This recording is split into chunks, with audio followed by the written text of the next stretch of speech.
wabarakatuh. Perkenalkan, saya Mufidah Lailatus Saada dengan NIM G701230884. Jadi tujuan saya membuat video ini yaitu untuk memenuhi tugas kimia analisis tentang titrasi potensiometri. Jadi langsung saja, yang pertama saya akan menjelaskan apa itu titrasi potensiometri.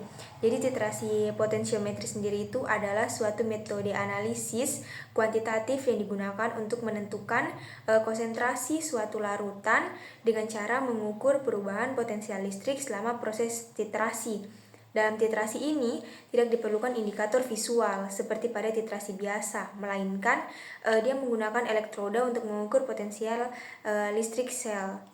Kemudian prinsip dari titrasi potensiometri ini prinsipnya adalah perubahan potensial listrik yang terjadi selama titrasi disebabkan oleh perubahan konsentrasi ion-ion yang terlibat dalam reaksi.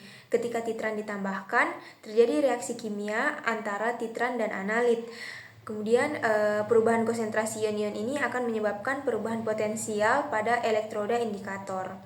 Kemudian prinsip dasar pengujian uranium dengan titrasi potensiometri ini harus berada dalam bentuk larutan uranil nitrat yang penentuan kadar uraniumnya berdasarkan pada reaksi reduksi oksidasi atau redoks.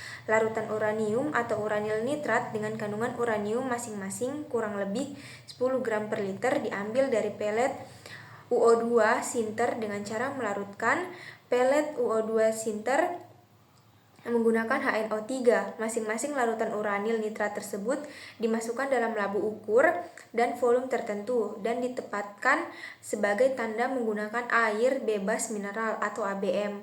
Larutan uranil nitrat mengandung uranium dengan valensi akan direduksi menjadi uranium menggunakan larutan FeSO4 1M sebagai reduktor. Kemudian reagen yang digunakan dalam titrasi potensiometri sangat bergantung pada jenis titrasi yang dilakukan dan zat yang akan ditentukan. Tidak ada reagen khusus yang selalu digunakan dalam semua jenis titrasi potensiometri ini. Pilihan reagen akan disesuaikan dengan sifat kimia dari analit dan jenis reaksi yang terjadi. Reagen yang paling sering digunakan adalah titrasi redoks. Reagen yang digunakan adalah zat pengoksidasi atau reduksi yang kuat seperti larutan kalium permanganat atau KMnO4, larutan natrium tiosulfat atau Na2SO3, kemudian atau larutan kalium dikromat.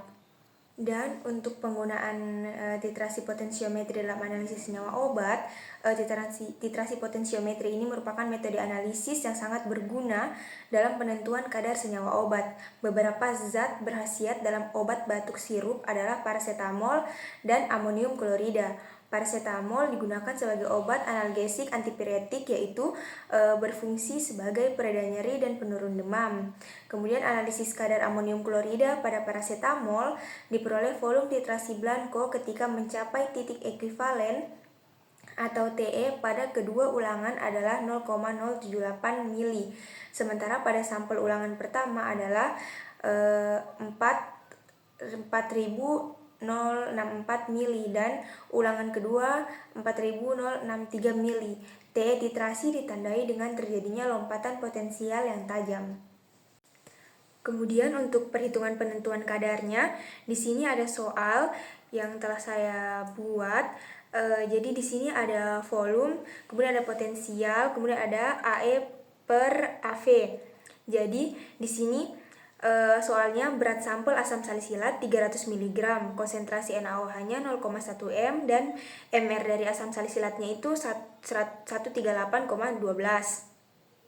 Jadi pertama kita lihat perubahan peningkatan yang signifikan yang terjadi pada AE per AV-nya.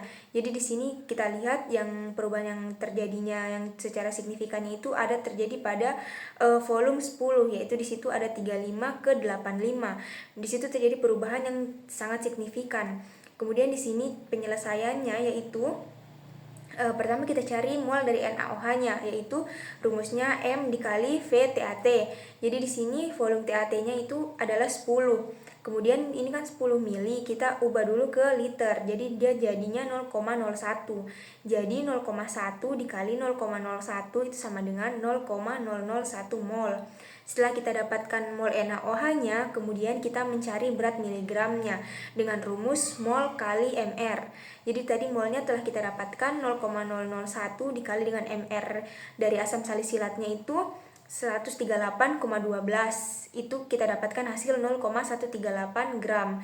Dari gram kita ubah ke miligram menjadi 138 miligram. Kemudian untuk mencari penetapan kadarnya, rumusnya itu beratnya tadi, miligramnya tadi kita bahagi dengan berat sampelnya. Jadi 138 mg kita bagi dengan berat sampelnya yaitu 300 mg dikali dengan 100%, dia mendapatkan hasil 46%. Sekian video penjelasan dari saya, kurang lebihnya mohon dimaafkan. Wassalamualaikum warahmatullahi wabarakatuh.